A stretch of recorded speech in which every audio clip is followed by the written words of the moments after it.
사랑도 사랑이지만 사실은 머피가 죽는 순간에 재회를 하잖아요. 네네. 보면은 이 사랑이 이어질 것 같다. 물론 머피가 죽지만 어떤 영혼하고도 연결이 될 것 같다는 느낌을 이제 좀 여운을 남기면서 끝을 맺기는 하는데, 감독님은 영혼에 대한 어떤 이 영화를 보면서 표현되지 않은 부분. 저는 오히려 그런 부분이 좀 더, 그러니까 인간이 과학적으로 우리가 시간과 공간을 초월할 수 없는 그런 어떤 답답함 이런 것들이 있을 수 있잖아요, 우리가 이런 존재로서 이런 정도 한계를 가지고 있으니까.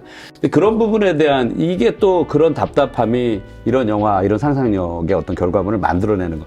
저는 그런 부분은 보였어요. 그런데 글쎄요, 사랑을 논하고는 있지만 진짜로 우리가 믿는 신앙은 사실은 그 영혼에 관한 거잖아요, 그렇죠?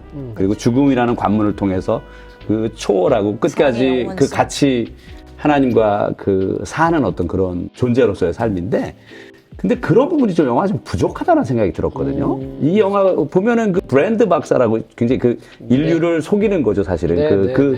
그리고 이 모든 일을 기획했던 그 박사가 그냥 죽거든요. 근데 여기에서 우리 인류가 계속해서 존재하기 위해서는 다른 행성을 찾아야 된다라는 그 부분에 대한 고민은 매우 많이 있고, 또 그것이 영화가 지금 전개되는 어떤 중요한 플롯의 어떤 출발점이잖아요. 네.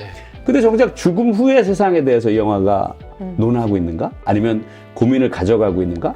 그런 부분은 그렇게 많이 있다라는 생각이 좀 들지 않았거든요. 그래서 영화가 문제 있다는 얘기가 아니고 그런 어떤 실제 더 중요한 어떤 시공을 초월하는 문제가 아니고 좀 더 존재 자체에 관한 부분에 대해서 고민은 좀 더 덜했던 것이 아닌가. 저는 그렇게 생각해요. 솔직히 우리가 성경에도 분명히 심판의 날이 있는 것이 다 지금 들어와 있잖아요, 내용으로. 만약에 우리 인류가 지금 살고 있는 지구에서 우리가 더 이상 살 수 없고, 그리고 뭐 다른 행성을 가거나 이런 방법을 우리가 찾아내지 못한다면 아마 여기서 인류의 어떤 그 종말이 오겠죠. 우리가 돈 룩업이라는 영화를 보면 결국 그것도 과학을 많이 얘기하고 있는데, 우리가 이 지구라는 곳에서 우리가 인류가 다 같이 종말을 맞잖아요. 저는 그것이 성경으로 봤을 때 잘못된 것 같지가 않아요. 그리고 그런 날이 올 수 있다라고 당연히 믿고 살아가는 거고요. 물론 제가 살아있는 기간 동안에 그게 있을지 모르겠지만, 자기 존재에 대한 고민이 가장 중요한 것 같아요. 내가 무슨 갑자기 여기 있다가 순간에 이동해서 어디 다른 공간에 있고, 아니면은 뭐 지금 누구와 사랑하다가 갑자기 20년 후에 또 다른 공간에서 또 그 사랑을 뭐 순간적으로 이동해서 이어가고, 불가능하잖아요, 지금. 그렇죠? 그래서 진짜 고민은 존재에 대한 고민이어야 될 것 같은데, 이 영화가 그래서 그 고민을 안 하고 있기 때문에 영화로서 문제가 없다는 게 아니고, 정작 그런 고민이 있어야 될 것 같은데 이 영화에는 좀 없었던 것이 아닌가, 저는 개인적으로 그렇게 봤습니다. 근데 그 부분은 맞는 것 같아요. 사실 어떤 각도에서 보면은 엄청난 우주 과학의 발전의 시대에 우주 정거장을 만들어 놓고 인류를 거기 다 옮겨서 살고 있다. 그럼 이게 끝없이 계속될 수 있다라는 생각을 하게 만들기도 하죠. 그렇죠. 과학의 발전으로 인해서. 그렇죠. 사실 저희가 이제 성경을 믿고 있는 저희들에게는 언젠가 종말의 때가 있고 요한계시록의 때가 올 텐데, 그거보다는 이제 이 광대한 우주에서 영원히 지속되는 어떤 인간의 탈출구가 있다라는 생각도 들게 만드는 건 맞거든요. 저는 어떻게 보세요?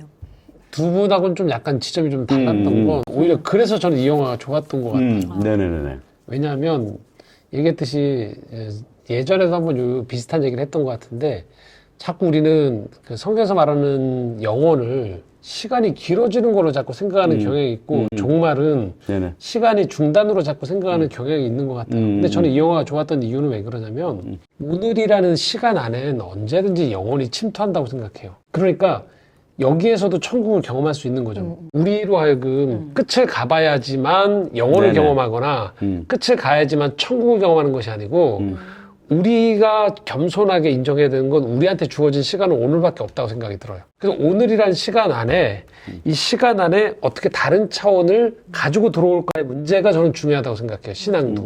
그렇지 않으면 자꾸, 그래서 놀란 감독이 오히려 저는 사후 세계를 안 보여준 건 오히려 잘한 것 같은 거예요. 그야말로 그렇게 되면 진짜 SF로 날아가 버리게 되는 거고. 근데 제가 비록 과학의 문이 아니라 이 부분을, 그런 부분을 해석하는 능력은 좀 떨어지지만, 영화를 보면은 그 시간이 왜곡돼가지고 지구의 시간을 살아서 훨씬 더 빨리 늙어버린 그 딸이 외모로 봤을 적에는 그 아빠보다 훨씬 더 늙어서 지금 뭐 130 몇 살인가 지금 돼 있잖아요. 그리고 이제 그 우주정거장에서 만나고 죽는단 말이에요. 아빠보다 먼저 죽는 거죠. 그죠? 근데 거기서 딸이 분명히 그렇게 얘기해요. 뭐라고 했냐면 남아있지 말라라고 얘기하면서 네. 누구든 자기 자식이 먼저 죽는 걸 보고 싶어 하지 않을 거라고 얘기를 한단 네, 말이에요. 네, 네. 그 얘기를 끝난다는 얘기를 하는 거거든요. 네, 네, 네. 내가 소멸된다는 거 얘기하는 거예요, 그녀가. 네, 네. 그러면 그 다음 세상에 대한 이야기는 없는 거잖아요. 그래서 그 다음 세상이라는 건 뭐냐면 그 존재가 이어진다라는 거에 대한 고민은 없는 거잖아요. 끝나는 거니까 거기서. 그럼 뭐 놀란 감독에 저는 네네. 이 사람이 얘기한 대로 신학자가 아니니까. 그렇죠, 그렇죠. 그 얘기를 제가 그 얘기 말씀드리는 하시는 거죠. 거고. 그렇죠. 예. 저는 오히려 그래서 이제- 문제가 있다는 건 아니고 그렇죠. 그러면. 저는 그 부분들은 교회가 해줄 수 있는 부분인 것 같고 네. 이 영화 자체로 만약에 어떤 이런 영적인 이야기를 건네기에는 굉장히 적합한 네네네네. 도구다라고 생각한 거죠. 왜냐하면 얘기한 대로 죽음 이해 부분들은 결국 저희가 성경이나 계시록에 대한 이야기를 가지고 들어오면서 얘기할 수 있는 부분이고 그렇지만 얘기한 대로 일상을 살아가는 사람들하고 얘기할 때 이 네. 일상이 마냥 이 시간의 차원과 내가 움켜쥐고 있는 게 정말하고 막 생각하는 사람들한테 아니란 얘기들이 네 오늘 하루가 얼마나 지금 영혼을 향해 열려줄 수 있는 가능성이 많은 건 줄 아냐. 왜냐면 예수님이 십자가 한쪽에 매달려 있는 강도한테 오늘 네가 낙원에 그렇죠. 거할 거라고 얘기를 해주거든요. 오늘이거든요. 오늘. 그게 뒤에 뭘 이게 아니고 그렇죠. 얼마든지 그래서 오늘 우리가 오늘의 시간을 누군가는 여기를 천국으로 살 수도 있고 누군가는 지옥으로도 분명히 살 수 있다고 생각하는 거죠. 근데 우리가 과학적으로 뭐 블랙홀이니 웜홀이니 이런 얘기하면서 시공이 왜곡되는 그런 내용들이 영화 속에 등장하잖아요. 네. 근데 저는 그게 꼭 뭐 과학을 몰라도 우리가 그 성경의 역사적 사건을 보면은 당연히 하나님이 시간을 멈추신 뭐, 그 예, 사건이 예. 여호수아가 사건들도 아말렉 네. 족속과 전투를 벌일 때 그 사건도 태양이 있고요. 멈춘 사건. 또 예수 그리스도의 부활. 부활 사건 이후에 예수님이 그 엠마오로 가는 실망하고 예수의 죽음 이후에 그 제자들에게 다가가서 따뜻하게 대화를 나누셨던 지점, 그 다음에 두려움에 떨면서 그 제자들이 몰려있는 그 공간에 사실은 인간의 몸을 초월한 존재로서 그냥 찾아오시는 그런 부분들 보면은요, 그게 꼭 이제 우리가 과학적으로 보면 뭐 그들이 그런 설을 주장할 수 있지만 블랙홀이고 뭐 거기에서 시공의 어떤 왜곡이 이루어지고 그렇게 생각 안 해도 영적으로 보면은 이곳에서도 분명히 하나님의 역사하시면 그런 일들은 능히 일어날 수 있다라고 생각하고 그걸 믿는 것이 그냥 믿는 자로서는 그냥 올바른 겸손한 어떤 신앙의 태도가 아닐까 그렇게 생각이 듭니다. 예. 그래서 저는 배우고 싶은 어떤 레퍼런스 뭐 이런 게 있다면 우리가 사랑을 얘기하는 어떤 방식, 그 방식이 정말 창의적일 수 있구나. 그리고 이 현대인들에게 더 와닿고 그들을 정말 공부까지 머리 지끈거리게 하면서 만들게 하면서도 보게 하면서 결국은 그 미끼죠, 미끼.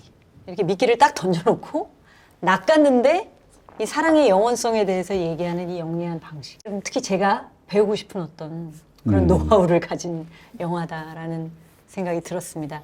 저희가 감상을 조금 보시는 분들마다 다를 수 있지만 이 상업 영화에서 그리고 최첨단 물리학 용어들이 난무화해서 관객을 공부하게 만들고 머리를 지끈거리게 만들면서 이 영화는 가장 오래되고 변하지 않는 진리인 사랑, 그것도 기독교가 말하는 예수 그리스도의 사랑을 드러내려고 했다는 점에서 저희는 모두 이제 네네. 동의하시고, 그래서 블록버스터 상업영화 가운데 좀 흔치 않은 방식인 것 같았다는 생각도 들었고요. 그게 대담한 거 아닌가? 이 정도 자본이 들어가는데 그렇죠. 이런 네네. 주제를 가지고 들어온다는 맞습니다. 거가. 어떤 면에서는 좀 부럽기도 했어요. 미국이라는 나라는 아무래도 기독교적인 전통이 베이스에 깔려 있기 때문에 이게 우리나라에서도 과연 가능할까? 저는 가능하다고 믿습니다. 두 분을 통해서 저희가 감독님. 저는 이런 영화를 생각해낼 능력이 안 됩니다. 그 참 제가 기억- 솔직하잖아요. 그렇죠? 그러니까 저희가 저거 굉장히 뱀처럼 지혜로워야겠다. 그것은 논란에게서 배울 수 있는 저희가 부분. 뱀처럼 지혜로운 전략. 예, 그래서 하나님께서도 이런 영화들을 세상에 드러내시길 기뻐하신 영화. 그래서 그런 어떤 열매도 맺었다라는 생각이 듭니다. 보신 지 꽤 되신 분들, 제가 3번을 봐도 지겹지 않더라고요. 그리고 이 추운 겨울에 마음까지 찬바람이 스며들지 않도록 영화 인터스텔라 다시 한번 감상하시는 것도 추위를 이겨내는 지혜로운 방법일 것 같습니다. 네네. 네, 저희는 다음에 또 좋은 영화로 다시 찾아뵙겠습니다. 감사합니다. 감사합니다. 감사합니다. 네.